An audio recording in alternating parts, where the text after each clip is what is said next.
Hello everybody, my name is Spoons Rattling, and today I wanted to go into a little bit of sort of Warhammer history, mainly because, well, I find it quite fascinating, and also, it's just something that I think would make for an interesting video that people may not know about.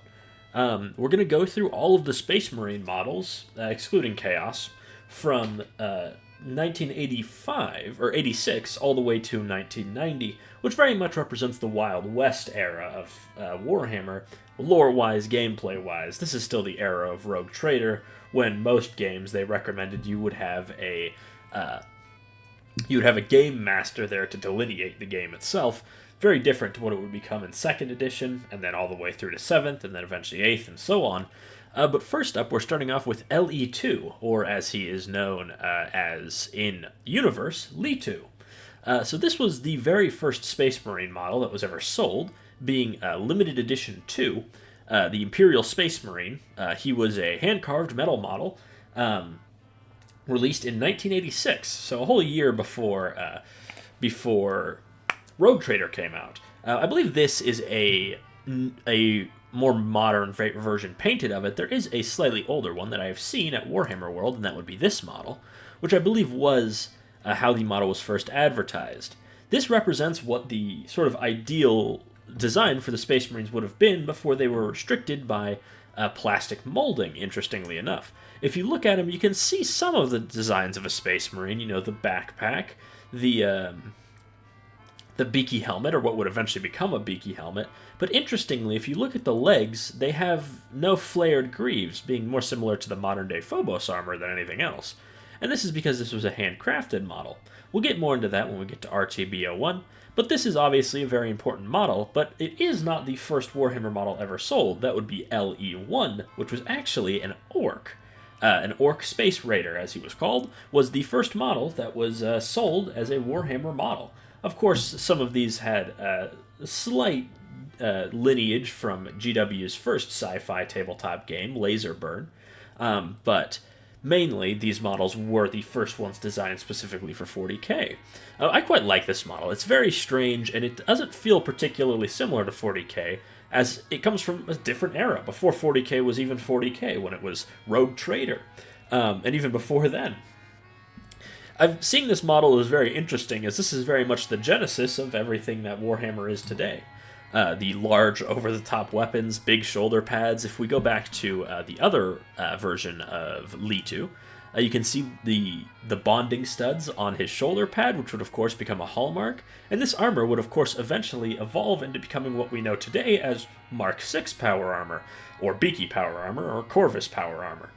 But there is very much a lot of its own peculiarities, as I mentioned. There's no flared greaves. The shoulder pads and knee pads, or elbow pads and knee pads, are still ribbed, and the weapon he's holding, which I believe is called a disintegrator rifle, is something we don't really see in 40k these days outside of a combi weapon used by the ranged custodians. So a very important model, no doubt, and one that I suppose is almost a holy grail in the Warhammer community. I can't imagine for how much the LE2 models go for. But if I ever could get one, I would certainly venerate that as the relic that it is, as if it were a ancient relic of the primarchs, how we say. Now that does wrap up the sort of proto-history, the prehistory of Space Marines. We're going to move on to new tab. Just kidding. We're moving on to the 87. So this is when Rogue Trader came out, and where a lot of the iconic imagery of 40k was truly established. If we see here, we have RTB01, the first plastic box set made for Warhammer. This is, of course, 20 Space Marines? Let me just count real quick. 1, 2, 3, 4, 5, 6, 7, 8, 9, 10, 11, 12, 13, 14, 15, 16, 17, 18, 19, 20, 21, 22, 23, 24, 25, 26, 27, 28, 29, 30 Space Marines, actually. Now, these are certainly not the tactical Marines of any era that we, modern players, really know. These guys are very small, but this very much established how Space Marines would be sold. If you look around here, you can see right around here a rocket launcher, a flamethrower over here on the left, and I believe those were the only 2 special weapons included in this kit. But you can also see their very strange bolters, which were not only a lot skinnier, their magazines were a lot further forward. And you also see the transition from the thin greaves of the Li2 models to the flared greaves that we all know today, like the bell-bottom pants. A lot of people assumed that that was just a stylistic choice because these models were designed in the 80s, but in truth, it was a limitation of plastic molding at the time. They could not get greaves like that out of their molds, at least not in a practical way. So they gave them flared greaves, and the design stuck, as it's very unique to the Space Marines. It's another reason why we also see beaky helms, as originally some of the first drafts of designs for Space Marines did have the more Mark 7-esque helmets with the mouthpieces, but again, thanks to mold restrictions, they were not able to do that, and so beaky helmets were modified from the Leetu models. Overall, this is a very important kit, no doubt, and another holy grail of Warhammer as a whole, I'm sure for many collectors. As ridiculous as these guys do look, they certainly have a plucky characterfulness to them. And of course, they're painted up in the Crimson Fists, who I believe were the first, not only the first Space Marines really seen, as they were on the cover of Rogue Trader, but also some of the first devised. If we look at this top here, we can also see the different chapters. Obviously, here on the left, we have the Blood Angels. This one here on the second, I'm not sure. This would be, of course, the Crimson Fists. This sort of Dark Angels, I presume. And then we get into a few that I don't recognize, and these here in the four in the middle. I suppose this one here, where my mouse is, could almost be Proto-Flesh Terrors, but the other three are beyond me. This one looks orky. Then we get on to here, on the box set, this is of course the Space Wolves, then the Ultramarines, the White Scars, and interestingly the Rainbow Warriors. A mostly forgotten Space Marine chapter that's somewhat of a meme in the 40k community of being a rainbow-colored army of Space Marines that I believe were never really fleshed out, but were sort of created just to show how silly things could get in 40k, which at the time 40k was very, very silly. Keep in mind, when these Space Marines came out, their backpacks were actually jetpacks. Orcs had weird kangaroo characteristics, like their females having a pouch and female orcs existing. And of course, female Space Marines existed at this time. What a strange time it was. But it's a wonderful time. Reading through Rogue Trader is just a treat. Of course, this kit wouldn't last terribly long and would eventually be superseded by the Tactical Marine boxes that would eventually become known as the Core Space Marine troops, but of course this is no doubt one of the most important, if not the single most important kit in Warhammer history that very much laid the groundwork for everything that would soon be to come. Interestingly, this model is painted up in the old Blood Angels color scheme, but the Blood Angels and the Dark Angels did not have any unique models until 1991, so we'll be covering them when we eventually cover the decade of the 90s. But this was a Captain Mini that was painted up as a Blood Angel by, presumably, someone on the Heavy Metal team. As you can see, this was still the era where camo was very commonly seen. This was something that you would also see on, like, the Salamanders, who were quite famous for their insane yellow and black camo. But of course, the Blood Angels also got in on it, which also represents a sort of stylistic difference where camo today in 40k is honestly quite rare. It was quite prevalent and common in the early days of Warhammer.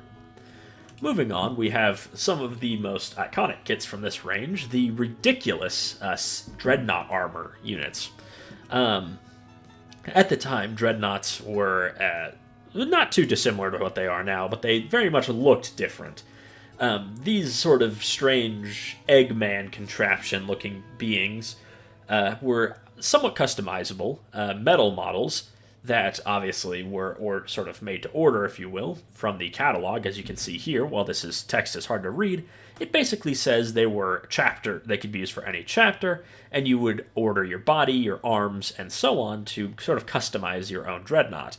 Well, this design doesn't really exist in 40k. There's definitely some similarities to this and the Contemptor design that we see in the Horus Heresy today.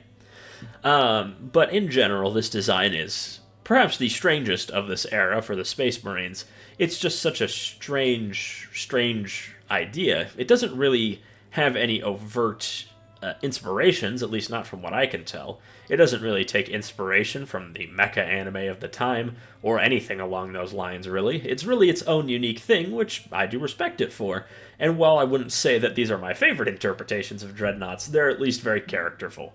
Their toothy grins, which of course were freehand only, are certainly evocative imagery of the time, though I'm glad to say, though I think I am happy we've moved past this design for dreadnoughts, as this design is just very, very strange. Regardless, let's not dwell on that. Next we have a bullock jet cycle, if you will, as it's named here in the file. The jet cycle is a design that was relatively prevalent in Rogue Trader, were these jet bikes, unsurprisingly. Rogue Trader had many more sci-fi features than we see today in modern 40k.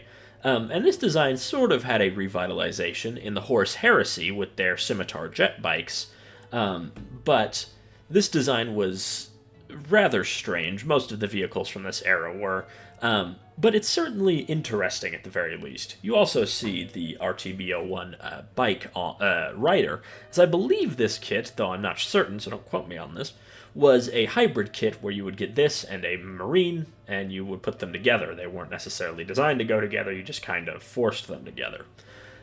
Overall, very strange, and not exactly where I thought Space Marine bikes would have started, but most of the Space Marine vehicles started out as hover vehicles until the Predator introduced them to the tracked vehicles a little while later.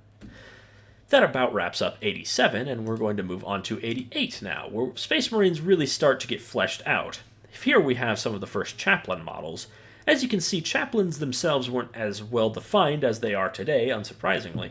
They don't all have these skull helmets. They wield weapons that are not Crozius at times, which some Chaplains still do, but it's rare to see one without at least a Crozius.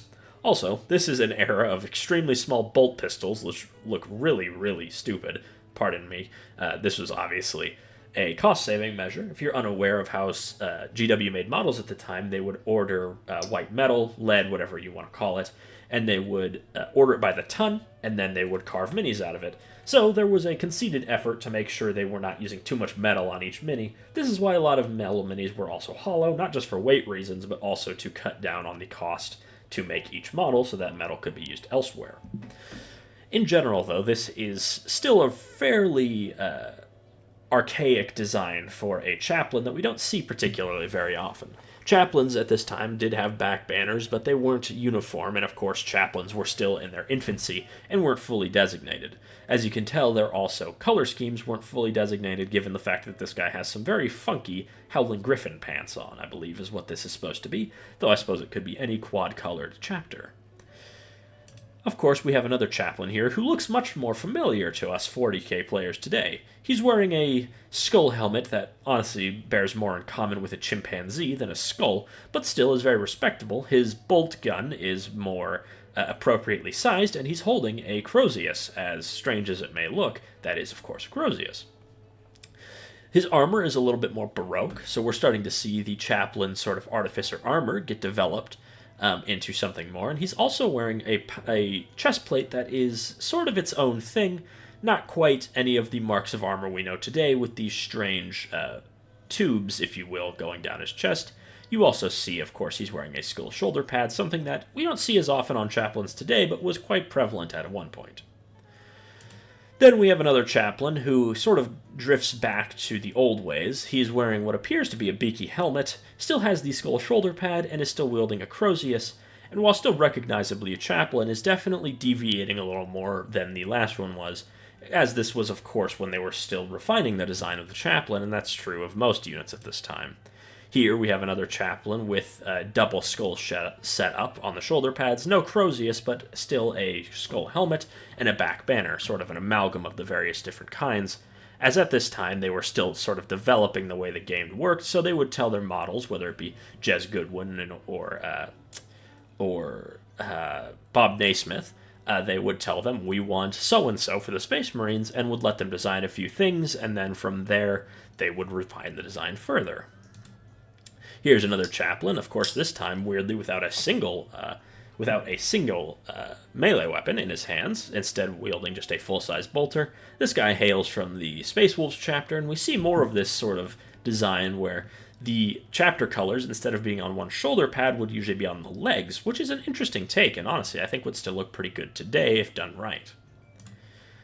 Here we have another chaplain that's a bit of a strange amalgam. This guy appears to be from the Blood Angels, has a sort of beaky skull helmet with a strange cutoff at the end, a more totemic Crozius, if you will, and a plasma pistol. And of course, double skull shoulder pads and some trim on his armor that would actually sort of make a comeback relatively recently on some of the more modern chaplains. But we've covered enough about chaplains, really.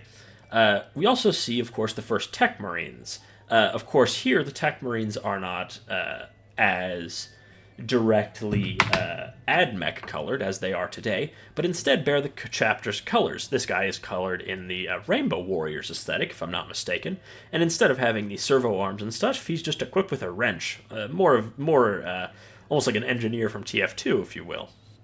We also see this here, where this guy is almost taking on something more akin to like a Master of Artillery or Siege Master from Horus Heresy look, where he has his hammer here, but he's looking more like a technician than a full-on engineer or inventor. Also interesting, he has the hazard tape or hazard stripe design, which was quite common on Marines at the time and hadn't fully been hijacked by the Iron Warriors as we see it today. Here we have a rather famous mini of this era, the Saturnine Terminator, if you will, sculpted by Jez Goodwin. This is, of course, one of the earliest designs for Terminators, and was in that phase where GW was like, we want heavily armored Space Marines, so what did Jez and Bob Naismith do? They designed some various designs, and one of them was this rather silly, hugely shoulder-padded Terminator design with an almost beetle insectoid-like appearance. This model, of course, was not what was adopted for the main Space Marine Terminator design, but had a resurgence in the mid-2010s as people found it and quite liked it, and now there is a slew of these kinds of models on the third-party market, as well as an homage to it with the large custodian dreadnoughts that often have shoulder pads in this styling. Overall, it is a certainly interesting design, and while not my favorite Terminator design by any reason, I can see why many people do like it. Next up, we have the first Land Raider design, which does see a sort of resurgence today in the Horus Heresy Land Raider Prometheus, if I'm not mistaken. This is a lot smaller than your modern-day Land Raiders, and interestingly enough, this model could be used by pretty much every army in the game, so in some catalogs you would see Harlequins riding in this Land Raider, which I'm sure if you told that to a Space Marine today, they would faint. But at the time, Land Raiders, Rhinos, were used by pretty much every faction in 40k as their own vehicles hadn't been fleshed out yet. This is significantly smaller than the modern Land Raider, as most models from this era are, but this thing is also far squatter, but also strangely taller, at least in proportion. But you still see the hallmark designs like the twin las cannons on each side, the pintle-mounted weapon at the top, and the slanted tracks that go forward, but interestingly the assault ramp had not fully been developed yet, instead having a spiked ram. Moving on from there, we have the first Rhino, which similar to the Land Raider we just looked at, this design has seen a resurgence again in the Horus Heresy with their design of the Rhino. This is, of course, not the most dissimilar to the current-day Rhinos, though interestingly has the circular side doors instead of the more traditional sort of rectangular back exit, the top hatch, which is still present here. This is also a very small model. I actually have one of these sitting on my desk, and putting it next to something like a Chimera, the Chimera is about twice the size of this thing, which is honestly hilarious, because this was, again, still able to transport, I believe, 10 Space Marines, if I'm not mistaken, which it's always been a meme that Rhinos are too small, but it's certainly even more true here, where this thing is minusculely small. Moving on from there, we have an interesting kit that doesn't really have any parallels in 40k's history in the Rhino Space Marines. This is honestly a pretty cool idea where they simply have a set of Marines that you could attach to your Rhino. I quite like the guys hanging on the side, though I'm not sure about the guy who's riding on the front. I think he looks a little bit silly. This is an interesting kit that I actually hadn't learned about until very recently, and is one that, as almost impossible as it would be, I would quite like to find one day.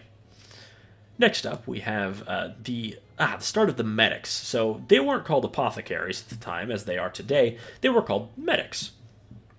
And they weren't quite as venerated as they are in the current chapters. Instead of being a part of chapter command, they were more so something that could be applied to, I believe, any unit, if I'm not mistaken. And of course, this biker guy would go with his biker units. This is also where we see the first Space Marine bikes, which are more like Harley-Davidsons if you look at the sort of fuel tank design here, or choppers in general, I suppose.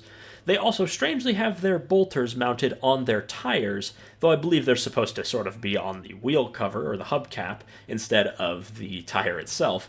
But it's a very strange design, and I can see why it didn't stick around very long and would be quickly superseded. Here we have more of those Marine medics. As you can see, they were more treated as sort of squad upgrades rather than full-on characters that are part of the chapter's command.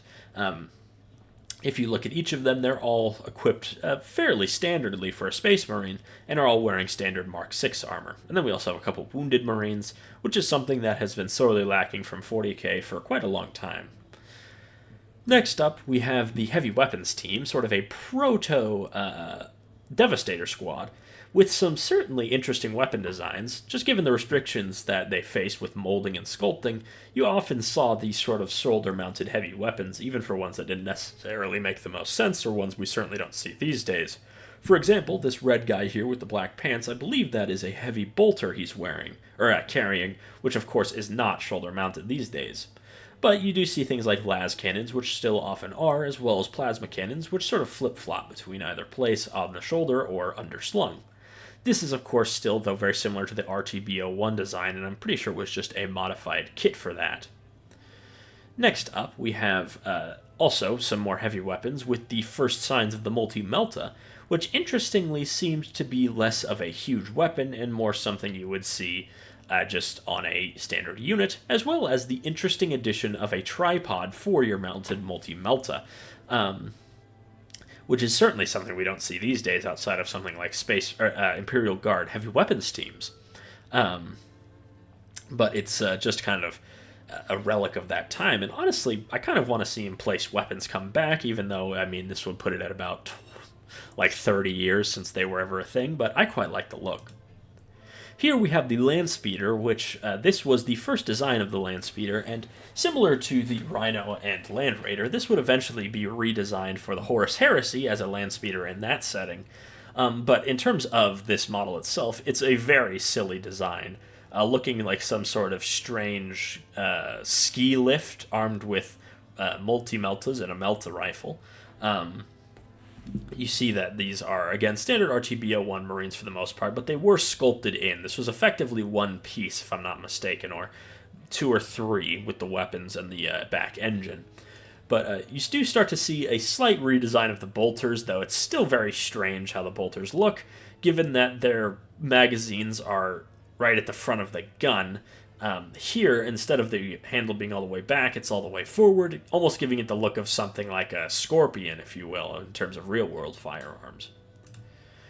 Here we have one of our first named characters. This was the Lord of Macragge, or Lord Macragge, also known as Ultramarine Commander. Of course, to many current 40k fans, you may see a striking resemblance to a certain chapter master of the Ultramarines, Marneus Calgar, and that's who this was. After a while, he was eventually named to be Marneus Calgar, and this model lived on in infamy of being a bit of a silly one, because it kind of looks like it's Calgar sitting on a toilet.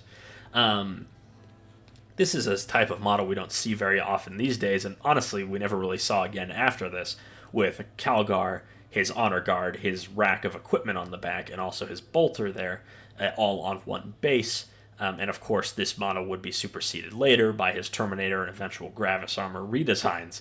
Though at this time, Marneus was just wearing standard Space Marine armor, but he was still equipped with two power fists, or as they were known at the time, power gloves. It's quite a silly model, but I think it evokes the era quite well. Here we have the sort of companion to that medic bike. This is that same sort of Harley-Davidson motorcycle design that we see that we saw on the medic bike and we see here as well, though of course this one has the sidecar with multi-melta attached with the red and yellow design, which was quite often to see on multi-meltas and flamers at the time. One interesting thing is that the driver doesn't seem to actually be holding the controls and instead holding onto the sort of front plate of his motorcycle. And overall, this design is a lot weedier than the current and even last generation Space Marine bikes that are a lot bulkier, though this one does appear to have more ground clearance, which is an interesting design fact that the current ones don't really have. We also sort of see an interesting thing with the paint here, where this guy on the sidecar has armored gloves, presumably, given they're green, where the guy on the left has black gloves, maybe they're driving gloves. Moving on, we are done with the 88, if I'm not mistaken? 88, yes. And we're moving on to Space Marines of 89. So 89 is really where Space Marine designs started to refine themselves into something more uniform. This guy's still wearing what would be known as Mark 6 armor, and this is when the armor marks really started to get delineated, and you still see he's got this weird bolter, but this is really the last time we see bolters like this, and we also see the first inclination of Terminator honors on his shoulder pad, which is, of course, coming with the fact that Terminators had been refined at this point. In terms of librarians, we have our first librarian here, who certainly looks a little strange, almost more tribal, if you will, given the headband and everything. But you also still see the, unlike the Chaplains, this librarian is a lot more similar to what we see today, as if you look at his shoulder pad, you can still see the librarian's logo. And also, this is a criminal case of something that would not be resolved for some 20 years after this model came out, of models being on bases far too small for them, because this guy's on a 25mm base and he doesn't fit at all. Something that still plagues some units to this day. Moving on, we also see this librarian, who was actually Blood Angels. While you can't see it, he had a banner that had the Blood Angels logo on it, and interestingly shares a few extra similarities with the sort of earlier RTBO ones, such as the slimmer legs, his flared greaves aren't quite as flared, and also the slight riveting on his right arm here is a little more akin to something like Litu, though obviously still in a more modern style. Also, we see librarians here and with the last one tend to bear this sort of blue color while wearing the alternative colors of yellow and red elsewhere, though interestingly, it doesn't seem that they've settled on a place for the chapter colors itself, with this guy seemingly wearing them on his trim and this guy wearing them on the lower half of his body, which could be sort of a relic of something that isn't followed as much today. For example, with the Chaplains, it used to be that Chaplains' main unique identicators was their helmet and their shoulder pads, which was the main seal of office for the Chaplains, which could have been a similar thing here with the Librarians, given their sort of half-and-half design. Here we see another librarian, which seems to be wearing sort of the start of a Mark 7 helmet, interestingly enough, seeing our first major divergence from the Mark 6 helmets we've grown accustomed to with this sort of Vox grill design, while also having some more trim and sort of ridges in his armor, as you see here on the shins, while also having the librarian logo on his right shoulder pad and the standard plastic backpack for the time. This is a very interesting model that I really didn't know about until recently, and I'm sure this is something that will confound a lot of 40k players, as Primarch minis are something that we really associate with the modern day, but this isn't a guy named Lehman. This is Lehman Russ. Originally packaged as Space Wolves Commander, he was renamed and repackaged as Lehman Russ with Frecky and Gary. But this is, I believe, the very first Primarch model. Epic had some of the Demon Primarchs, or had all of the Demon Primarchs, and Mortarion, Angron, what's-his-face, Fulgrim, and Magnus as minis in Epic, but in 40k proper, this is the first Primarch model, if I'm not mistaken, because this is Lehman Russ. Definitely from a different era when Primarchs and things weren't generally considered to be these humongous figures, and when Horus, I believe, wasn't even confirmed to be a Space Marine. So obviously this comes from a very different era and is not really indicative of what Lehman Russ really looks like or looked like, and also this banner has been hijacked by Ragnar Blackmane, if I'm not mistaken, who wouldn't get a model until about 10 years after this guy. I believe this was the first Space Wolves model. Next we get on to some Scouts. This says 1991, but this model is from the 80s. It's just this is a catalog from 1991. So this is sort of the first of the Space Marine Scouts, and the interesting thing I find is, A, he's equipped with a las gun and punch dagger, which punch daggers don't exist in 40k anymore, at least not in the rules, and a las gun on a Space Marine is very strange. While not represented here, there was a lot of strange weaponry Space Marines could equip, such as shuriken catapults from the Eldar. Again, something if you showed to a modern Space Marine would cause them to have a heart attack. But another interesting thing, which isn't easier to see here, okay, I guess we'll have to cover that later, but is this seems to be before Space Marines were really Scouts were delineated into being like proto Space Marines and are more represented as just lightly armored Space Marines rather than full on, not like they're a step below the Space Marines themselves in terms of refinement. Next up, we also start to see the first signs of the fully refined, what would be known as Indomitus Terminator armor, and the Cyclone missile launcher, which of course is quite an iconic part of Terminator gear, and this metal model I believe was the first time it had appeared, being the back-mounted rockets. We haven't covered the other Proto-Terminators, as they just come later in the line in terms of pictures, but the Indomitus is very much a sort of amalgam of a few of them, and has of course become the most iconic version of Terminator. Here we see more of that with our first Assault Terminator. Interesting design here with the sort of half green, half hazard stripes, which we also see on his Storm Shield and his Thunderhammer over here on the right. I'm not sure what chapter this is supposed to be, but it is, I believe, one of the first Assault Terminators, and we see here the Crux Terminatus, of course, reach its final design. Here we have one with Lightning Claws, who interestingly has a different design for his legs, being a little bit more tubular, and in general he seems a little stockier than his brethren, and is also on a base that is too small for him. Lightning Claws here are, of course, relatively normal compared to how they are today, as Lightning Claws haven't really gone under any major design changes. Here we see another one with an interesting take on the assault cannon, which looks a lot smaller than the assault cannons of even the next decade, and also a tilting plate, I believe is what this is on his shoulder pad, which I believe this is the first, or one of the first times we see the tilting plate design, and interestingly it's on a heavy gunner. These are usually seen on sergeants, not heavy gunners of squads, though this is of course, aside from that, a fairly standard Indomitus Terminator. Here we see the first Space Marine Scouts fully painted, and you see they look very different to what Scouts look like today. Instead of wearing sort of lighter carapace armor, they seem to just be wearing absolute insanity. This guy's only wearing greaves and a top, and seems to be wearing nothing but his underwear aside from that. And overall looks rather insane, almost like a space bandit more than a Space Marine Scout. But then again, at the time, Space Marines were not depicted as the sort of noble beings they are today. At this time, Space Marines were often depicted as overpowering brutes who pretty much killed anything that got on their nerves, not dissimilar to modern-day orcs. Here we see something that looks more akin to the modern-day Space Marine Scouts with the cloth and the power armor, which I believe this guy is really the progenitor of that design, where most of the designs for Scouts we see today are descended from this sort of design, which I believe was also parroted here, and not necessarily here, as this looks like some sort of crazy, again, space barbarian, which doesn't really fit the Space Marine aesthetic we have today.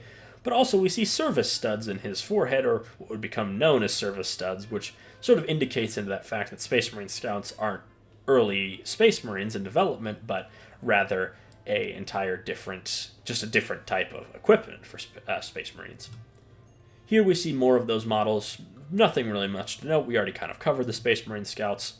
Same here. This guy has a strange horn growing out of his shoulder pad, but I'm sure that's nothing major. And also, he isn't wearing any kind of gloves, which is a little odd looking, I think. Here's one of those things. This is a Space Marine Scout equipped with a shuriken catapult. Very strange, but this has to do with the fact that Rogue Trader had random equipment tables. While most of the time they would be weighted towards getting a bolter for a Space Marine, you could get something like a shuriken catapult on your Space Marine, or Space Marine Scout in this case, which is just very strange. Seeing Space Marines equipped with Xenos weapons, I'm sure would make any Black Templar lose their mind. But it's just a relic of the past, in the same way that Harlequins and Eldar used to be able to use Land Raiders and Rhinos. Scouts used to be able to use shuriken catapults. It's just 40k was a very different and very mixed universe at the time, where there wasn't as much unique equipment as there was for other for every faction. For example, Orc boys were using bolters. They weren't using shootas or sluggas. It was bolters and bolt pistols. Here we see a Terminator librarian, which is actually a model that I think went on sale for quite some time after this era. But as you can see, fairly standard Indomitus. You see the psychic hood here, and an interesting sort of power force dagger in his left hand.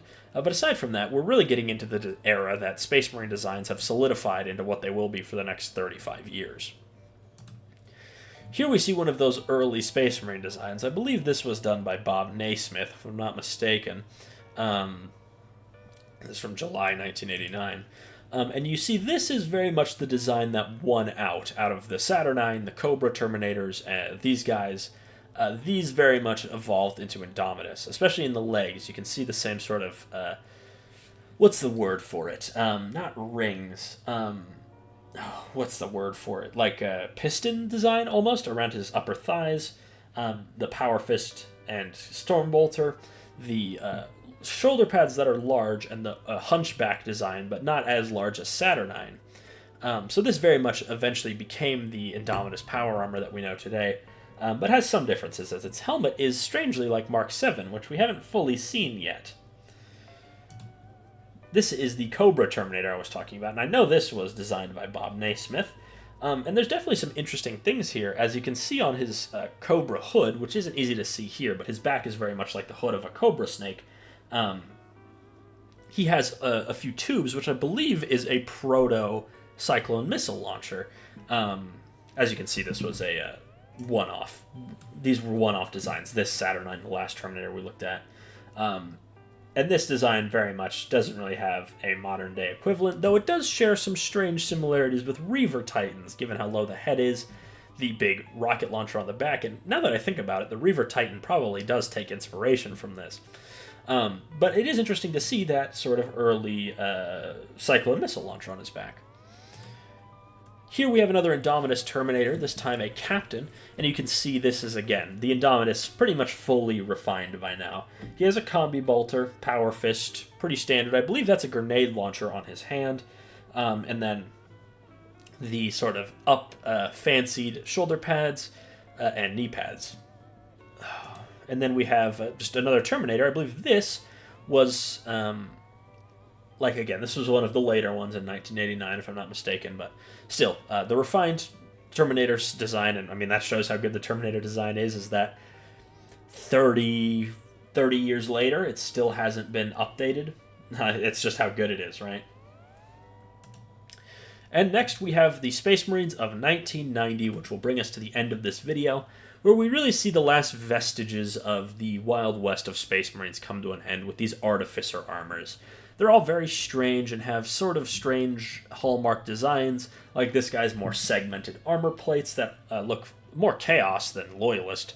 And then if we move on to here, we see, again, something almost a bit more chaos with this tube helmet and a strange weapon, though you see the bolter, is what I presume this is supposed to be, has evolved to be a bit more sensical. Not that 40k needs to be sensical, but the weapon just looks better now. And also you see the eagle shoulder pads, something that would become a hallmark of later veterans. You see this guy here, who I believe is a rather overt remake of Litu, which we covered quite a while ago. As you can see, he doesn't have the flared greaves. His armor's a little more slender. His shoulder pads are in a little closer. His helmet is pretty unique, though. Definitely still shares some similarities with Litu's Beaky. And the armor's a bit more all over the place. Paint scheme withstanding. I think this is a pretty cool homage to, again, Litu. And I would quite like to have this model as well. Here we have the first appearance of Mark VII, if I'm not mistaken, at least in its full entirety. I believe this was a metal kit of Space Marines. That, again, this shows you how solid this design was, as it really wasn't changed for, 25 years. And we see, again, this is the genesis of Mark VII with the Vox Grill helmet. And you can see pretty much everything that Litu was has effectively faded away. We now have trim on the shoulder pads. The backpack's a little bit rounder. The knee pads smoothed out. Most things smoothed out. The flared greaves. You can still see the little traces of its DNA, but it's really faded now. And then our final Artificer armor, another homage to Li-Tu, I think. This guy especially so. That helmet is a very similar shape to Li-Tu's, except it doesn't have a beaky. Interestingly, one-eyed visor kind of deal. And then he has the bonding studs, no greaves. And while I'm sure this was not intentional, this is almost like a love letter to this era of Warhammer minis, where we see the sort of end of this. As the 90s go on, things become much more refined into what we see today, and I feel like that's a good place to end the video for now. So I hope you enjoyed this video, me giving my thoughts over the evolution of Space Marines, and I will see you all next time.